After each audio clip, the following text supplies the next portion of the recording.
സാധാരണഗതിയിൽ ഒരു മേക്കപ്പ് ധരിച്ച സ്ത്രീ, ആകർഷണീയമായ രൂപത്തിൽ വസ്ത്രം ധരിച്ച ഒരു സ്ത്രീ, അവരെ കാണുമ്പോൾ പുരുഷന്മാർക്ക് അല്ലെങ്കിൽ ആൺകുട്ടികൾക്ക് എന്തുകൊണ്ട് ആകർഷണീയത തോന്നുന്നു? ഈ മേക്കപ്പ് മായ്ച്ചു കഴിഞ്ഞാൽ ലിപ്സ്റ്റിക്കും അതുപോലെയുള്ള പിന്നെ കളറുകളുമൊക്കെ മുഖത്ത് നിന്ന് മായ്ച്ചു കളഞ്ഞാൽ അവർ യഥാർത്ഥത്തിൽ ഇതുപോലെയല്ല എന്ന് നമ്മളുടെ ബുദ്ധിക്കെല്ലാം അറിയാം. പുരുഷ ബുദ്ധിക്ക് അത് അറിയാം. പക്ഷേ എന്നിരുന്നാൽ പോലും പുരുഷ ബുദ്ധിക്ക് അത് നേരിട്ടറിയാമെങ്കിൽ പോലും അവർ ആ തെറ്റിദ്ധരിപ്പിക്കുന്ന അല്ലെങ്കിൽ യാഥാർത്ഥ്യമല്ലാത്ത ആ സൗന്ദര്യത്തിൽ എന്തുകൊണ്ട് ആകർഷിക്കപ്പെടുന്നു എന്നുള്ള ചോദ്യം ഒരുപാട് സയൻറ്റിസ്റ്റുകളെ, ഒരുപാട് ശാസ്ത്രജ്ഞരെ കുഴക്കിയ, അവർ പഠനത്തിന് വിധേയമാക്കിയ ഒരു വിഷയമാണ്. അവർ പഠിച്ചപ്പോൾ അവർക്ക് മനസ്സിലായത് നമ്മളുടെ ബുദ്ധിയിൽ നമ്മൾ നേരിട്ട് ചിന്തിക്കുന്ന, നമ്മളുടെ ചിന്തകളെ രൂപീകരിക്കുന്ന ബുദ്ധിക്കപ്പുറം നമ്മളുടെ ബുദ്ധിക്ക് മറ്റൊരു ഭാഗം കൂടിയുണ്ട്. അതിനെ ബയോളജിസ്റ്റുകൾ പ്രിമിറ്റീവ് ബ്രെയിൻ എന്നാണ് വിളിക്കുന്നത്. പ്രാകൃത ബുദ്ധി എന്നാണ് അവർ വിളിക്കുന്നത്. അത് സൈക്കോളജിയിലേക്ക് വരികയാണെങ്കിൽ സൈക്കോളജിസ്റ്റുകൾ അതിനെ വിളിക്കുന്നത് ഉപബോധ മനസ്സ് എന്നാണ്, സബ് കോൺഷ്യസ്നെസ് എന്നാണ് അവർ അതിനെ വിളിക്കുന്നത്. ഇതിലേത് വിളിച്ചാലും എന്ത് വിളിച്ചാലും നമ്മളെ സംബന്ധിച്ചിടത്തോളം, വിശ്വാസിയെ സംബന്ധിച്ചിടത്തോളം ഒരുപാട് കേട്ടിട്ടുള്ളൊരു സങ്കല്പം തന്നെയാണ് ഇത്.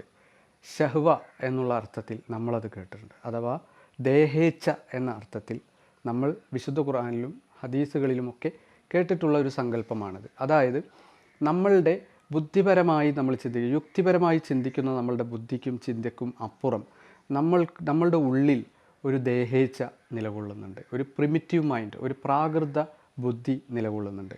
ആ ബുദ്ധിയെ സംബന്ധിച്ചിടത്തോളം വളരെ അടിസ്ഥാനപരമായ, വളരെ ആസക്തിയുമായി കേന്ദ്രീകൃതമായ വിഷയങ്ങളാണ് ആ ബുദ്ധി ആവശ്യപ്പെടുന്നതും അന്വേഷിക്കുകയും ചെയ്യുന്നത്. തിന്നുക, കുടിക്കുക, രമിക്കുക, ഭോഗിക്കുക, സന്താനോൽപാദനങ്ങൾ നടത്തുക, ഇങ്ങനെയുള്ള കാര്യങ്ങൾ ചിന്തിക്കുന്ന ഒരു ഉൾപ്രേരണ, ഒരു ഉൾബുദ്ധി, ഇതിനെയാണ് ബയോളജിസ്റ്റുകൾ പ്രിമിറ്റീവ് മൈൻഡ് എന്ന് പറയുന്നത്. ആ പ്രിമിറ്റീവ് മൈൻഡിൻ്റെ ഒരു പ്രത്യേകത, ബോധമനസ്സ്, നമ്മൾ ചിന്തിക്കുന്ന ഡയറക്റ്റായി നമ്മളുടെ ബുദ്ധിയും യുക്തിയും എല്ലാം നിലകൊള്ളുന്ന മനസ്സിനപ്പുറം നമ്മളുടെ ഉള്ളിൽ മറ്റു ചില ഉദ്ദേശങ്ങളും മറ്റു ചില ധാരണകളും മറ്റു ചില ആകർഷണങ്ങളുമൊക്കെ സൃഷ്ടിക്കുന്നത് ഈ പ്രിമിറ്റീവ് മൈൻഡാണ്. അതുകൊണ്ട് തന്നെ മേക്കപ്പിനുള്ളിലെ സ്ത്രീ എന്താണെന്ന് നമുക്ക് ബുദ്ധിപരമായി അറിയാമെങ്കിലും നമ്മളുടെ പ്രിമിറ്റീവ് മൈൻഡ്, നമ്മളുടെ പ്രാകൃത മനസ്സ് പറയുന്നത് ഈ സ്ത്രീ യഥാർത്ഥത്തിൽ ആകർഷണീയനാണെന്ന് നീ ചിന്തിക്കേണ്ടതുണ്ട്. നിൻ്റെ ഇണയായി ഈ സ്ത്രീയെ സ്വീകരിച്ചാൽ അത് നിനക്ക് ഗുണകരമാവും എന്നുള്ള ചിന്ത പ്രിമിറ്റീവ് മൈൻഡിൽ വരുന്നത് കൊണ്ടാണ് നമുക്ക് ആകർഷണീയത തോന്നുന്നത്.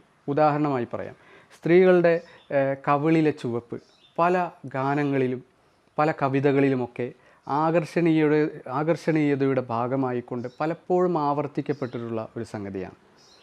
അവളുടെ കവിളിലെ ചുവപ്പ് എന്ന് പറയാത്ത മിക്കവാറും കവികൾ ഉണ്ടാവില്ല. അപ്പോൾ എന്താണ് ഈ കവിളിലെ ചുവപ്പിൻ്റെ ആകർഷണീയത?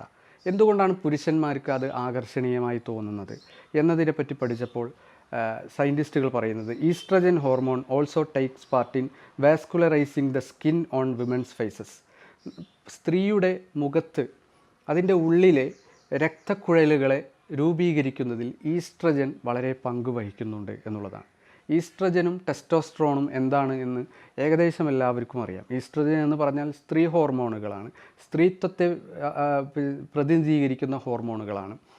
ടെസ്റ്റോസ്ട്രോൺ എന്ന് പറഞ്ഞിട്ടുണ്ടെങ്കിൽ പുരുഷ ഹോർമോണുകളാണ്, പുരുഷനുമായി ബന്ധപ്പെട്ട വിശേഷണങ്ങളും സ്വഭാവങ്ങളും ഒക്കെ രൂപീകരിക്കുന്ന, താടിയും മീശയും അതുപോലെ തന്നെ പരുഷത്വവും അതുപോലെ തന്നെ പുരുഷത്വവും ഒക്കെ സൃഷ്ടിക്കുന്നത് ഈ ടെസ്റ്റോസ്ട്രോണാണ്. അതേസമയം വിനയവും സൗമ്യതയും അതുപോലെ തന്നെ രോമമില്ലാത്ത മൃദുലമായ അവസ്ഥയും മൃദുലമായ ശരീരവും സ്കിന്നുമെല്ലാം ഉണ്ടാക്കുന്നത് ഈസ്ട്രജനാണ്. അപ്പോൾ സ്ത്രീ ഹോർമോണായ ഈസ്ട്രജൻ കൂടുതലുണ്ട് എന്നുള്ളത് ആ സ്ത്രീയുടെ മുഖത്തിൻ്റെ ഉള്ളിലെ തൊലിക്ക് തൊട്ട് താഴെയായിട്ടുള്ള രക്തക്കുഴലുകളുടെ ധാരാളിത്യവും അതിൻ്റെ ആരോഗ്യവും അത് ഉണ്ടാക്കുന്നു, ഈസ്ട്രജൻ ഉണ്ടാക്കുന്നു. A well veined skin fill with oxygenated blood will appear redder when the vessels are close to the surface. അപ്പോൾ ഈസ്ട്രജൻ കൂടുതലുള്ള സ്ത്രീകളെ സംബന്ധിച്ചിടത്തോളം അവളുടെ കവിളിന് താഴെയുള്ള രക്തക്കുഴലുകൾ വളരെ ശക്തമായിരിക്കും, ആരോഗ്യകരമായിരിക്കും, അപ്പോൾ അവളുടെ കവിള് ചുവക്കും എന്നുള്ളത് അവളിലെ ഈസ്ട്രജൻ, അവളുടെ സ്ത്രീ ഹോർമോണുകൾ കൂടുതലാണ് എന്നുള്ളതിന് തെളിവാണ്. അപ്പോൾ ഈ സ്ത്രീ ഹോർമോണുകൾ കൂടുതലാകുന്ന സമയത്ത് ആ സ്ത്രീ ഏറ്റവും കൂടുതൽ പ്രത്യുൽപാദന ശേഷിയുള്ള, ഇണചേരാൻ ഏറ്റവും അഭികാമ്യമായ, ഇണചേർന്നാലുണ്ടാകുന്ന മക്കൾ, സന്താനങ്ങൾ അവരേറ്റവും കൂടുതൽ ആരോഗ്യപരമായി കൊണ്ട് ഉന്നതി പ്രാപിക്കുന്ന അവസ്ഥയുണ്ട് എന്നുള്ളതിൻ്റെ അടയാളമാണ് യഥാർത്ഥത്തിൽ മുഖത്തെ ചുവപ്പ്. അപ്പോൾ ഒരു പെണ്ണ് കൃത്രിമമായി അവളുടെ കവിളിൽ ചുവപ്പ് തേക്കുകയാണെങ്കിലോ, ബ്ലഷുകൾ ഉണ്ടാക്കുക എന്നുള്ള മേക്കപ്പിൻ്റെ ഒരു ട്രിക്ക്, അതിനെപ്പറ്റി സയൻറ്റിസ്റ്റുകൾ പറയുന്നത് നിങ്ങൾ നോക്കൂ. Therefore the reddish blush that woman use on their cheeks as a makeup trick actually signals to the men. അപ്പോൾ ഒരു പെണ്ണ് കൃത്രിമമായി അവളുടെ കവിളിൽ ചുവപ്പ് തേക്കുമ്പോൾ, ആ ചായം തേക്കുമ്പോൾ അത് പുരുഷൻ കാണുകയാണ്. പുരുഷൻ സ്വാഭാവികമായും അവൻ്റെ പ്രിമിറ്റീവ് മൈൻഡിൽ, അവൻ്റെ പ്രാകൃത മസ്തിഷ്കത്തിൽ അവനോട് ഈ പെണ്ണ് ഇങ്ങനെ പറഞ്ഞുകൊണ്ടിരിക്കുന്നു, ഇങ്ങനെ സംവദിച്ചു കൊണ്ടിരിക്കുന്നു. I have a good vascularity on my skin, thus my oestrogen level is high and my health is excellent. എനിക്ക് എൻ്റെ തൊലികൾക്ക് താഴെ വളരെ നല്ല രക്തക്കുഴലുകളുണ്ട്. ആ രക്തക്കുഴലുകൾ ഉഷാറായതുകൊണ്ട് തന്നെ എനിക്ക് നല്ലോണം ഈസ്ട്രജനുണ്ട്, എനിക്ക് സ്ത്രീ ഹോർമോണുകൾ കൂടുതലാണ്, ഞാൻ നല്ല ആരോഗ്യവതിയാണ്, ഞാൻ ഏറ്റവും കൂടുതൽ സന്താനോൽപാദനത്തിന് കഴിയുന്ന സ്ത്രീയാണ്. അതുകൊണ്ട് എന്നെ സന്താനോൽപാദനത്തിന് വേണ്ടി നിങ്ങൾ തിരഞ്ഞെടുത്തു കഴിഞ്ഞാൽ നിങ്ങൾക്ക് ഒരുപാട് സന്താനങ്ങൾ ഉണ്ടാകുമെന്ന് മാത്രമല്ല, ആ സന്താനങ്ങൾ ആരോഗ്യമുള്ളവരുമായിരിക്കും എന്ന മെസ്സേജാണ് യഥാർത്ഥത്തിൽ ഈ ചുവപ്പിലൂടെ നൽകുന്നത് എന്ന് നമ്മളാരും പറയുന്നതല്ല. നേരെ മറിച്ച് ഡോക്ടർ ഒക്ടർ ഗുലോഗ്ലോ അദ്ദേഹത്തിൻ്റെ the science of love and attraction എന്ന് പറയുന്ന പുസ്തകത്തിലെ 33-ാമത്തെ പേജിൽ അദ്ദേഹം പറയാണ്. ഇത് വളരെയധികം നമ്മളെ ചിന്തിപ്പിക്കേണ്ട ഒരു കാര്യമാണ്. അതായത് ബ്ലഷ് എന്ന് പറയുന്ന ഒരു കാര്യത്തോട് എന്തുകൊണ്ട് പുരുഷന്മാർക്ക് ആകർഷണീയത തോന്നുന്നു എന്നതിനുള്ള ഉത്തരം അവിടെ നമുക്ക് ലഭിക്കുകയാണ്. എന്ന് മാത്രമല്ല, ഇത് കൃത്രിമമായി ഉണ്ടാക്കുമ്പോൾ എന്താണ് സംഭവിക്കുന്നത് എന്നുകൂടി നമുക്കിവിടെ മനസ്സിലാവാണ്. Blush can also have another positive effect on women's appeal. ഒരു സ്ത്രീയുടെ ആകർഷണീയതയിൽ മറ്റു പല സ്വാധീനങ്ങളും ഈ ബ്ലഷിനുണ്ടാക്കാൻ കഴിയും. When we get excited or our sympathetic nervous system causes our blood to give same reaction.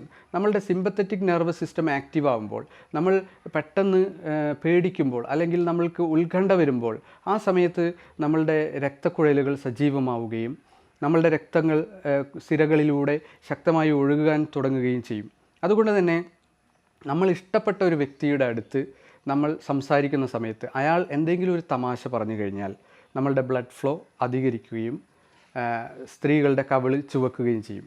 This cause the veins on already thin face to become some more pronounced and redden our faces. അവരുടെ മുഖം ചുവക്കുകയും മുഖത്തെ കവിളിലെ ചുവപ്പ് ധാരാളമാവുകയും ചെയ്യുന്ന ഒരു പ്രതിഭാസം ഇതിലൂടെ ഉണ്ടാകുന്നു. This redness may go to the primitive brains of the people as a positive signal that show we value them, causing them to like us more and treat us better. അപ്പോൾ മുഖം ചുവക്കുന്ന സമയത്ത് അത് കാണുന്ന പുരുഷന്മാരുടെ പ്രിമിറ്റീവ് മൈൻഡ്, അവരുടെ പ്രാകൃത മസ്തിഷ്കം ചിന്തിക്കുന്നത് ഈ സ്ത്രീ എന്നെ മൂല്യമുള്ളതായി കൊണ്ട് കാണുന്നു, എന്നെ ഇഷ്ടപ്പെടുന്നു, അതുകൊണ്ടാണ് അവളുടെ കവിള് ചുവന്നത്, അതുകൊണ്ടാണ് അവരുടെ രക്തം ഒരുപാട് സഞ്ചരിച്ചത്. ആ സഞ്ചാരം സൂചിപ്പിക്കുന്ന ഈ റെഡിഷ് ആയിട്ടുള്ള കവിള് സൂചിപ്പിക്കുന്നത് എന്നോട് അവർക്ക് താല്പര്യമുണ്ട് എന്നുള്ളതാണ്. നമ്മൾ however we do not feel this sense of embarrassment from everyone. Our faces will only flush against those we value or like. When someone we care little about, like a beggar we see on the road, says the same thing, the embarrassment and the blushing of our cheeks do not happen. നമ്മൾക്ക് ഇഷ്ടമില്ലാത്തൊരാൾ നമ്മളെ കളിയാക്കിയാൽ, ഒരു സ്ത്രീയെ ഇഷ്ടമില്ലാത്തൊരാൾ കളിയാക്കി കഴിഞ്ഞാൽ ആ സ്ത്രീയുടെ കവിള് ചുവക്കില്ല. കാരണം അയാളെ ഞാൻ വാല്യൂ ചെയ്യുന്നുണ്ട് എന്നുള്ളത് ആ സ്ത്രീയുടെ മനസ്സിലില്ല. അതുകൊണ്ട് തന്നെ അവരുടെ രക്തം ഓടുകയോ രക്തം ശക്തമാവുകയോ അവരുടെ രക്തക്കുഴലിലൂടെ രക്തം കടന്നു പോവുകയും മുഖം ചുവക്കുകയോ ചെയ്യുകയില്ല. ഉദാഹരണത്തിന് ഒരു വഴിയിലൂടെ കടന്നു പോകുന്നതിനിടയിൽ അവിടെ ഒരു ഭിക്ഷക്കാരൻ ഒരു സ്ത്രീയോടൊരു തമാശ പറഞ്ഞാൽ അല്ലെങ്കിൽ അവളെ കളിയാക്കിയാൽ അവളുടെ കവിള് ചുവക്കില്ല. അപ്പോൾ സ്വാഭാവികമായി ഇത് നമ്മൾക്കിഷ്ടമുള്ള ആളുകൾക്ക് നമ്മൾ നൽകുന്ന ഒരു സന്ദേശമാണ് യഥാർത്ഥത്തിൽ കവിളിലെ ചുവപ്പ് എന്ന് ഗുലോഗ്ലോ അദ്ദേഹത്തിൻ്റെ ഗ്രന്ഥത്തിൽ പറയുന്നു. ഇവിടെ നമ്മൾ കൃത്യമായി ചിന്തിക്കേണ്ട രണ്ട് കാര്യങ്ങളുണ്ട്. ഒന്ന്, നമ്മൾ ഈ ഇഷ്ട സന്ദേശങ്ങൾ മേക്കപ്പിലൂടെ നമ്മൾ ഈ ഇഷ്ട സന്ദേശങ്ങൾ എല്ലാവർക്കും നൽകുന്ന അവസ്ഥയാണ് ഉണ്ടാവുന്നത്. ഒരു ബ്ലഷ് കൃത്രിമമായി ഇടുന്ന സ്ത്രീ ഈ പ്രിമിറ്റീവ് മൈൻഡിനോട്, എല്ലാവരുടെയും പ്രിമിറ്റീവ് മൈൻഡിനോട്, എല്ലാ പുരുഷന്മാരുടെയും പ്രിമിറ്റീവ് മൈൻഡിനോട് എനിക്ക് നിങ്ങളുടെ വിഷയത്തിൽ താല്പര്യമുണ്ട് എന്നുള്ള സന്ദേശം നൽകുകയാണ് ചെയ്യുന്നത്. യഥാർത്ഥത്തിൽ ആ സ്ത്രീയുടെ മനസ്സിൽ ആ ചിന്ത ചിലപ്പോൾ ഉണ്ടാവണമെന്നില്ല. ഈ ഇഷ്ട സന്ദേശമാണ് ഞാൻ നൽകുന്നത് എന്ന ചിന്ത ഒരു സ്ത്രീയുടെ മനസ്സിൽ ഉണ്ടാവണമെന്നില്ല. പക്ഷേ അവളുടെ അത് കാണുന്ന പുരുഷൻ്റെ പ്രിമിറ്റീവ് മൈൻഡിലേക്ക് അവൾ ചിലപ്പോൾ ആ സന്ദേശം മാറുന്നു എന്നുള്ളതാണ്. എനിക്ക് നിന്നിൽ താല്പര്യമില്ല എന്ന് വാചികമായി പറഞ്ഞാൽ പോലും പ്രിമിറ്റീവ് മൈൻഡിൻ്റെ സന്ദേശങ്ങൾ വളരെ ശക്തമാണ് എന്ന് നമുക്ക് കാണാൻ സാധിക്കും. ഉദാഹരണത്തിന് ദ സയൻസ് ഓഫ് ലവിൽ തന്നെ അദ്ദേഹം പറയുന്നത് ഇങ്ങനെയാണ്: our body language is perhaps more effective than what we say in communicating with a person. നമ്മൾ വാചികമായൊരു മനുഷ്യനോട് പറയുന്ന സന്ദേശത്തെക്കാൾ പോലും ശക്തമായ സന്ദേശം നൽകാൻ നമ്മളുടെ ബോഡി ലാംഗ്വേജിന്, നമ്മുടെ ശാരീരികമായ സന്ദേശങ്ങൾക്ക് സാധിക്കും എന്നുള്ളതാണ്. Some studies claim that the body language is 12.5 times more effective than our words. നമ്മളുടെ വാക്കുകളേക്കാൾ 12 ഇരട്ടി ശക്തമായ സന്ദേശങ്ങൾ നൽകാൻ നമ്മളുടെ ബോഡി ലാംഗ്വേജിലൂടെ, നമ്മുടെ ശരീരത്തിലൂടെ, നമ്മുടെ മേക്കപ്പിലൂടെ നമുക്ക് സാധിക്കുന്നു എന്നുള്ളതാണ്. അതുകൊണ്ടാണ് പലപ്പോഴും മേക്കപ്പ് ധരിച്ച സ്ത്രീകൾ ലൈംഗികമായിട്ടുള്ള അധിക്ഷേപങ്ങൾക്കും ആക്രമണങ്ങൾക്കൊക്കെ വിധേയമാകുന്നത്.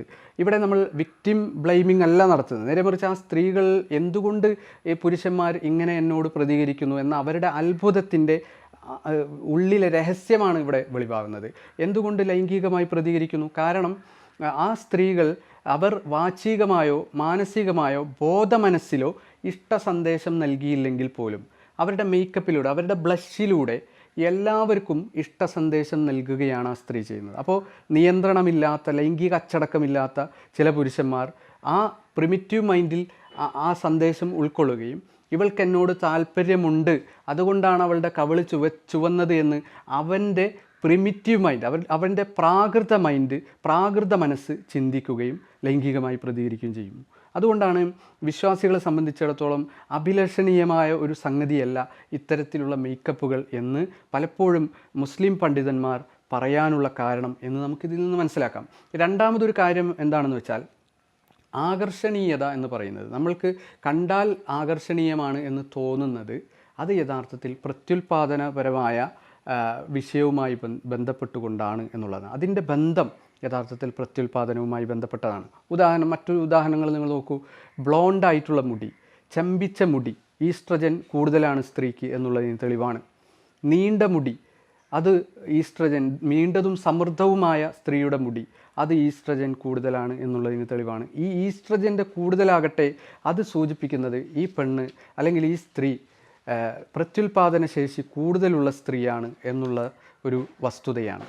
ഇത് വളരെ വ്യക്തമായിക്കൊണ്ട് പിന്നെ ഹന ഫ്രൈ എന്ന് പറയും, ഡോക്ടർ ഹന ഫ്രൈ മാത്തമാറ്റിക്സിലെ പ്രൊഫസറായിട്ടുള്ള UCL centre for advance spatial അനാലിസിസിൻ്റെ പിന്നെ ഡയറക്ടറും അവിടുത്തെ പ്രൊഫസറുമായിട്ടുള്ള ഹന്ന ഫ്രൈയുടെ ദ മാത്തമാറ്റിക്സ് ഓഫ് ലവ് എന്ന് പറയുന്ന പുസ്തകത്തിൽ അവർ വ്യക്തമാക്കുന്നുണ്ട്.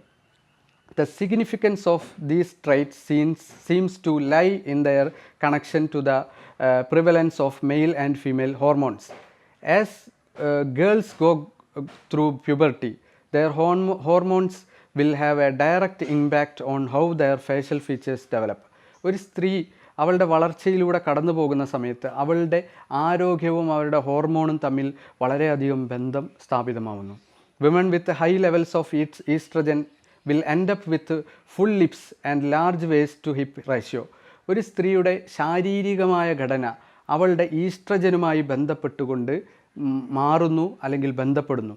While women with lower level of androgen, the steroid hormones will keep their short and narrow jaws with childhood along with their flatter brows എന്ന് പറഞ്ഞുകൊണ്ട് അവർ പറയാണ്, surprise the balance of female hormones is also positively linked to fertility. ഒരു സ്ത്രീയുടെ ആകർഷണീയത എന്ന് പറയുന്നത് അവരുടെ ഈസ്ട്രജനുമായി ബന്ധപ്പെട്ടതാണെന്നും ആ oestrogen സൂചിപ്പിക്കുന്നത് അവരുടെ ഫെർട്ടിലിറ്റിയാണ് എന്നും, അതുകൊണ്ടാണ് ഫെർട്ടിലിറ്റി എന്ന് പറഞ്ഞാൽ സന്താനോൽപാദനത്തിനുള്ള ക്ഷമത, പ്രത്യുൽപാദന ശേഷി എന്നൊക്കെയാണ് പറയുക. അപ്പോൾ പ്രത്യുൽപാദന ശേഷിയുമായി ബന്ധപ്പെട്ടതാണ് ഒരു പെണ്ണിൻ്റെ ഈസ്ട്രജൻ ഹോർമോണുകളുടെ ലെവൽ. ആ ഈസ്ട്രജൻ ഹോർമോണുകളുടെ ലെവൽ സൂചിപ്പിക്കുന്നതാണ് അവളിലെ ഓരോ ആകർഷണീയമായ ഭാഗവും. അവളുടെ നീണ്ട മുടി, അവളുടെ കവിളിലെ ചുവപ്പ്, അവളുടെ കണ്ണിൻ്റെ കറുപ്പിൻ്റെ വലുപ്പം, അവളുടെ ശരീരത്തിലെ വ്യത്യസ്ത ഭാഗങ്ങളുടെ, ഉദാഹരണത്തിന് സ്തനങ്ങളുടെയും നിതംബങ്ങളുടെയും വലുപ്പം, ഇതൊക്കെ സൂചിപ്പിക്കുന്നത് ഇവൾക്ക് ഈസ്ട്രജൻ വളരെ അധികമാണ് എന്നുള്ളതാണ്. ഈസ്ട്രജൻ വളരെ അധികമാണ് എന്നുള്ളതിൻ്റെ തെളിവ് എന്ന് പറഞ്ഞാൽ അത് അവൾക്ക് പ്രത്യുൽപാദന ശേഷി കൂടുതലാണ്, ഫെർട്ടിലിറ്റി കൂടുതലാണ് എന്നുള്ളതാണ് സൂചിപ്പിക്കുന്നത്. അതുകൊണ്ടാണ് ഒരു സ്ത്രീ നീണ്ട മുടിയുള്ളവളായി കാണുമ്പോൾ, അല്ലെങ്കിൽ അവളുടെ മുടി ചെമ്പിച്ച് കാണുമ്പോൾ, അല്ലെങ്കിൽ അവളുടെ ചുണ്ട് തടിച്ചതും ചുവന്നതുമായി കാണുമ്പോൾ, അതുപോലെ ആ സ്ത്രീയുടെ സ്തനവും നിതംബവുമൊക്കെ തുടുത്തതാണ് എന്ന് കാണുമ്പോൾ ഒക്കെ പുരുഷന് ആകർഷണീയത തോന്നുന്നതിൻ്റെ കാരണം അത് സാമൂഹികമായ സ്ട്രക്ചറിൽ, സാമൂഹികമായ ബോധത്തിൽ ഇതാണ് സ്ത്രീ സ്വാതന്ത്ര്യം എന്ന് പഠിപ്പിക്കപ്പെട്ടതുകൊണ്ടല്ല. നേരെ മറിച്ച് അവൻ്റെ ഉള്ളിൽ, അവൻ്റെ പ്രിമിറ്റീവ് മൈൻഡിൽ, അവൻ്റെ പ്രാകൃത മനസ്സിൽ അവനറിയാം ഇതൊക്കെ ഇവളുടെ ഈസ്ട്രജൻ്റെ വർധനവിനെ സൂചിപ്പിക്കുന്നതാണ്. നീണ്ട മുടി, അതുപോലെ തന്നെ തുടുത്ത ചുവന്ന ചുണ്ടുകൾ, ചെമ്പൻ കളറുള്ള മുടി, സ്തനത്തിൻ്റെയും നിതംബത്തിൻ്റെയും തുടുത്ത അവസ്ഥ, ഇതൊക്കെ സൂചിപ്പിക്കുന്ന അവൾക്ക് ഒരുപാട് ഈസ്ട്രജൻ ഉണ്ട് എന്നുള്ളതാണ്. എന്തുകൊണ്ടാണ് ഈസ്ട്രജൻ കൂടുതലായാൽ അതിൻ്റെ സിഗ്നിഫിക്കൻസ് എന്താണ്, അതിൻ്റെ പ്രാധാന്യം എന്താണ്? അവളുടെ പ്രത്യുൽപാദന ശേഷി കൂടുതലായിരിക്കും, അവൾക്ക് പ്രസവിക്കാനുള്ള ശേഷി കൂടുതലായിരിക്കും, അവളിൽ നിന്നുണ്ടാകുന്ന കുട്ടികൾക്ക് ആരോഗ്യം കൂടുതലായിരിക്കും. ഇതുകൊണ്ടാണ് പുരുഷന് ഇതിലൊക്കെ ആകർഷണീയത ഉണ്ടാകുന്നത്. അല്ലാതെ അത് സാമൂഹികമായി സ്ത്രീകളുടെ സൗന്ദര്യ സങ്കല്പം ഇപ്രകാരം നിർമ്മിക്കപ്പെട്ടതുകൊണ്ടല്ല എന്ന് തെളിയിക്കപ്പെട്ടതായിക്കൊണ്ട് നമുക്ക് കാണാൻ സാധിക്കും. ഉദാഹരണത്തിന് ഒരു പഠനം നമുക്ക് ഇദ്ദേഹത്തിൻ്റെ പുസ്തകത്തിൽ തന്നെ കാണാൻ സാധിക്കുന്നതാണ്. Waist to hip ratio, value of perception of beauty imposed by the media, does it really correspond to anything in our primitive mind? നമ്മൾ മീഡിയകളിൽ ഇത്തരത്തിലുള്ള ഭാഗങ്ങളാണ് സ്ത്രീകളുടേത് ആകർഷണീയമെന്ന് പറയുന്നത് കൊണ്ടാണോ നമുക്ക് ഇതിനോടൊക്കെ ആകർഷണീയത തോന്നുന്നത് എന്ന ഒരു ചോദ്യത്തിന് Dutch and American scientist who wanted to find the answer to the questions designed an experiment in 2010. 2010 Dutch American ശാസ്ത്രജ്ഞന്മാർ ഈ ചോദ്യത്തിന് ഉത്തരം കണ്ടെത്താൻ വേണ്ടി പരീക്ഷണങ്ങൾ ഉണ്ടാക്കി. ഈ പരീക്ഷണത്തിൽ അവരുപയോഗിച്ചത് അന്ധന്മാരായിട്ടുള്ള വ്യക്തികളെയാണ്.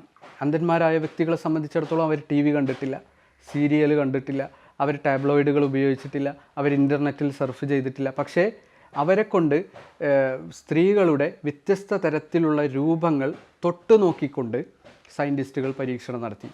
അപ്പോൾ കണ്ണുള്ള പുരുഷൻ സൗന്ദര്യമായി സ്ത്രീയിൽ ആകർഷണീയമായി കാണുന്ന അതേ കാര്യങ്ങൾ തന്നെയാണ് കണ്ണില്ലാത്ത പുരുഷൻ സ്ത്രീയിൽ ആകർഷണീയമായി കണ്ടത് എന്ന് അവർ തെളിയിച്ചു. ഇതിലൂടെ എന്താണ് തെളിയുന്നത്?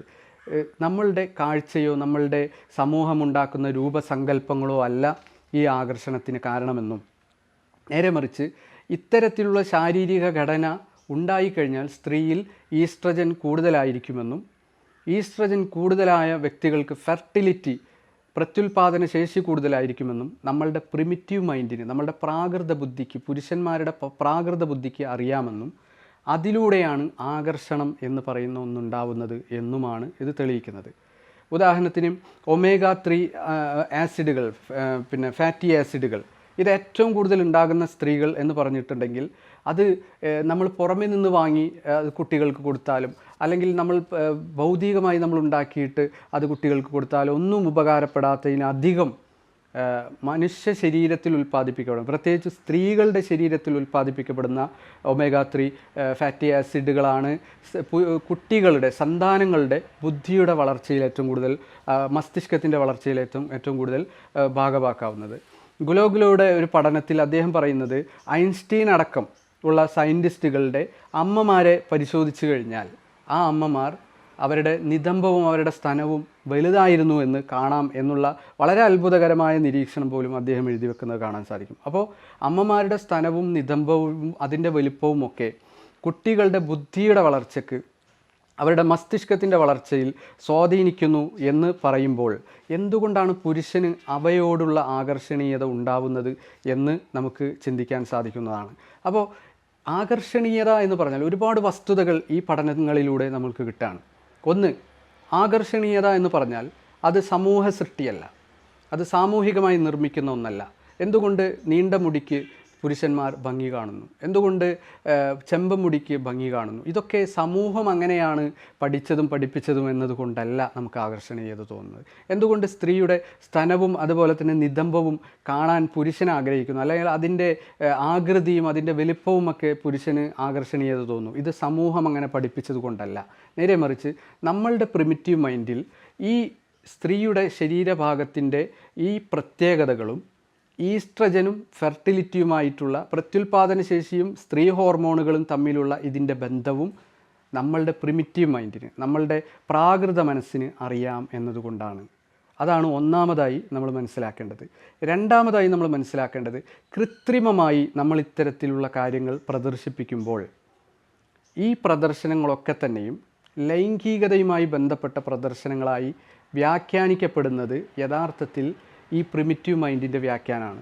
പ്രത്യുൽപാദന ശേഷിയുമായി ബന്ധപ്പെട്ടത് എന്ന് പറഞ്ഞു കഴിഞ്ഞാൽ അത് ലൈംഗികമായ വ്യാഖ്യാനമാണ് എന്ന് നമുക്ക് എല്ലാവർക്കും അറിയാം. അപ്പോൾ പ്രിമിറ്റീവ് മൈൻഡ് ഒരു പുരുഷനോട് വ്യാഖ്യാനിച്ച് നൽകുന്നത് ഈ സ്ത്രീയുടെ ഇത്തരത്തിലുള്ള ആകർഷണീയമായ ട്രൈറ്റുകൾ, ഈ സ്ത്രീയുടെ ആകർഷണീയമായ രൂപങ്ങൾ അല്ലെങ്കിൽ അലങ്കാരങ്ങൾ, വസ്ത്രശൈലികൾ ഒക്കെ ഇവൾ യഥാർത്ഥത്തിൽ ഇണചേരാൻ ഏറ്റവും അർഹതപ്പെട്ടതാണ് എന്നുള്ളതിൻ്റെ അടയാളങ്ങളാണ് അവൾ കാണിക്കുന്നത് എന്ന് പുരുഷ മനസ്സിൻ്റെ പ്രിമിറ്റീവ് മൈൻഡ്, അവൻ്റെ പ്രാകൃത ബുദ്ധി വ്യാഖ്യാനിക്കുകയും ആ സ്ത്രീയോട് ലൈംഗികമായി പ്രതികരിക്കുകയും ചെയ്യുന്നത് ഇതുകൊണ്ടാണ്.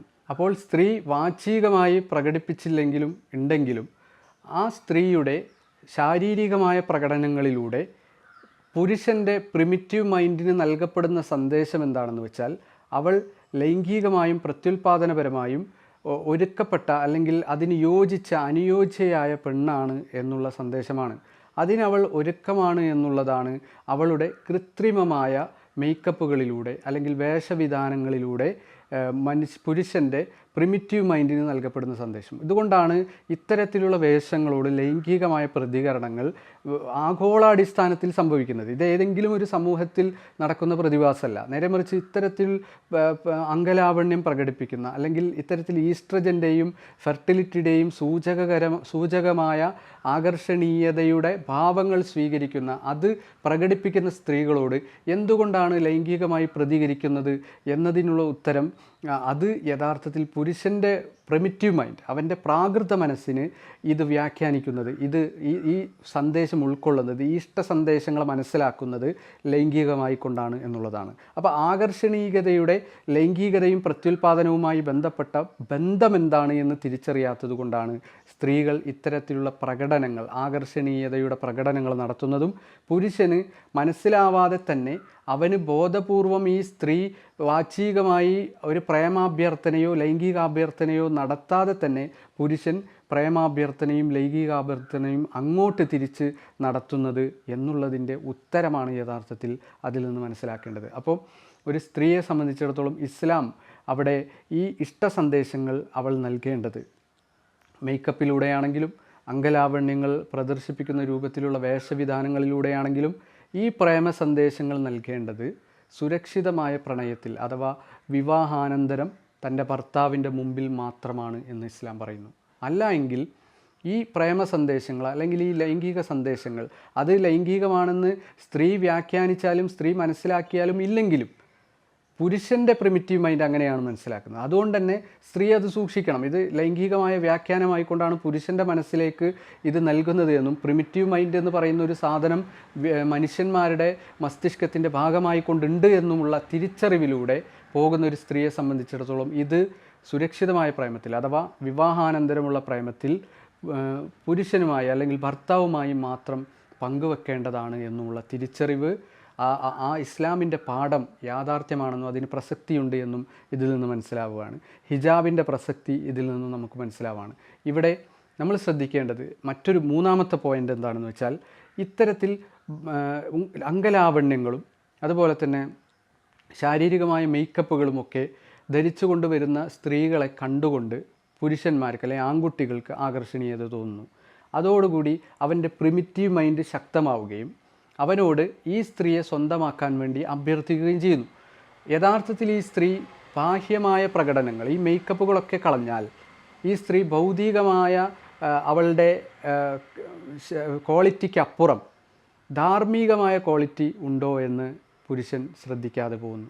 അല്ലെങ്കിൽ ഇവൾക്ക് വ്യക്തിപരമായി ഇവൾ നല്ല വ്യക്തിയാണോ, നല്ല പെണ്ണാണോ എന്ന് നോക്കാനുള്ള കഴിവ് പുരുഷന് നഷ്ടപ്പെടുന്നു. അപ്പോൾ സ്വാഭാവികമായി ഈ ആകർഷണീയതയുടെ പ്രഭാവത്തിൽ പുരുഷൻ അകപ്പെടുകയും സ്ത്രീയുടെ ആന്തരികമായ ഈ പുറംപോച്ചുകൾക്കുള്ളിലുള്ള ആന്തരികമായ മൂല്യം മനസ്സിലാക്കാനും പഠിക്കാനും അതിനനുസരിച്ച് ഇണയെ തിരഞ്ഞെടുക്കാനുമുള്ള കഴിവ് നഷ്ടപ്പെട്ടു പോകുന്ന ഒരു സാഹചര്യമുണ്ട്. അതുകൊണ്ടാണ് കൂടുതലും ആണുങ്ങൾ പ്രേമിക്കുന്നതും പ്രണയത്തിൽ അകപ്പെടുന്നതും ഭംഗിയുള്ള സ്ത്രീകളുമായിട്ടാണ്. അത് ആര് നിഷേധിച്ചാലും ഇല്ലെങ്കിലും ശരി, ശാരീരികമായ ബാഹ്യമായ പ്രകടനങ്ങൾ ആണ് യഥാർത്ഥത്തിൽ പുരുഷന്മാർ പ്രണയത്തിൻ്റെ ഏറ്റവും വലിയ സ്രോതസ്സായിക്കൊണ്ട് അല്ലെങ്കിൽ അതിൻ്റെ മോട്ടിവേഷനായിക്കൊണ്ട് സ്വീകരിക്കുന്നത് എന്നത് ഒരു പച്ചയായ യാഥാർത്ഥ്യമാണ്. ഈ യാഥാർത്ഥ്യത്തിനപ്പുറം ആ പെണ്ണിൻ്റെ ആന്തരികമായ മൂല്യം, വ്യക്തിത്വപരമായ മൂല്യം, ഇതൊക്കെ നമ്മൾ ശ്രദ്ധിക്കേണ്ടതുണ്ട്. ഇത് ശ്രദ്ധിക്കാൻ പലപ്പോഴും ബാഹ്യമായ ആകർഷണീയതയുടെ വലയിൽപ്പെട്ടുകൊണ്ട് പുരുഷന്മാർക്ക് ആൺകുട്ടികൾക്ക് സാധിക്കുന്നില്ല. ഇതിനെന്തുണ്ട് വഴി? ഈ ആകർഷണീയതയുടെ പുറംപോച്ചുകൾക്കപ്പുറം ആകർഷണീയതയെ മുറിച്ച് കടന്നുകൊണ്ട് ഇവളുടെ വ്യക്തിപരമായ, ഇവളുടെ ധാർമ്മികമായ, ഇവളുടെ മൊത്തത്തിലുള്ള ആന്തരികമായ മൂല്യങ്ങളെ പഠിക്കാൻ ഒരു ബാഹ്യമായ മൂന്നാം കക്ഷിയായ ഒരു വിഭാഗം വേണം. നമ്മളുടെ രക്ഷിതാക്കൾ വേണം, അല്ലെങ്കിൽ നമുക്ക് വേണ്ടപ്പെട്ട ആളുകൾ വേണം. അവർ പഠിക്കണം, അവർ മനസ്സിലാക്കണം, എന്നിട്ട് നമുക്ക് ഗുണകരമാണ് എന്ന് പറഞ്ഞു തരാൻ ഒരു വിഭാഗം വേണം. ഇതും സൂചിപ്പിക്കുന്നത് വിവാഹം വലിയൻ്റെ രക്ഷാധികാരികളുടെ, രക്ഷിതാക്കളുടെ നേതൃത്വത്തിൽ ഇണകളെ തിരഞ്ഞെടുക്കുമ്പോഴാണ് നമുക്ക് ഈ ആകർഷണീയതയുടെ പുറംപാളികൾക്കപ്പുറം ഒരാളുടെ മൂല്യം കാണാനും അത് മനസ്സിലാക്കിക്കൊണ്ട് വിവാഹം ചെയ്യാനും സാധിക്കുക എന്നുള്ള വസ്തുതയിലേക്കാണ് ഇതും സൂചിപ്പിക്കുന്നത്. ഈ ഒരു പ്രതിഭാസം പ്രിമിറ്റീവ് മൈൻഡ് എന്ന് പറയുന്ന, പ്രാകൃത ബുദ്ധി എന്ന് പറയുന്നത് പുരുഷന്മാരിലും സ്ത്രീകളിലും ഉണ്ട് എന്നുള്ള കണ്ടെത്തൽ നമ്മൾക്ക് സൂചിപ്പിച്ചു തരുന്നത് ഈ പ്രിമിറ്റീവ് മൈൻഡ് നമ്മളെ വഞ്ചിക്കാൻ സാധ്യതയുണ്ട്. ആകർഷണീയതയിൽ നമ്മൾ അകപ്പെടാനും അതിൻ്റെ ഉള്ളിലുള്ള ആത്മമൂല്യത്തെ നോക്കാതിരിക്കാനും നമ്മളെ പ്രേരിപ്പിക്കാൻ സാധ്യതയുണ്ട്. അതുകൊണ്ട് വിവാഹാനന്തരമുള്ള പ്രണയങ്ങളാണ് ഏറ്റവും സുരക്ഷിതമായത് എന്നതാണ് ഈ പഠനങ്ങളും സൂചിപ്പിക്കുന്നത്.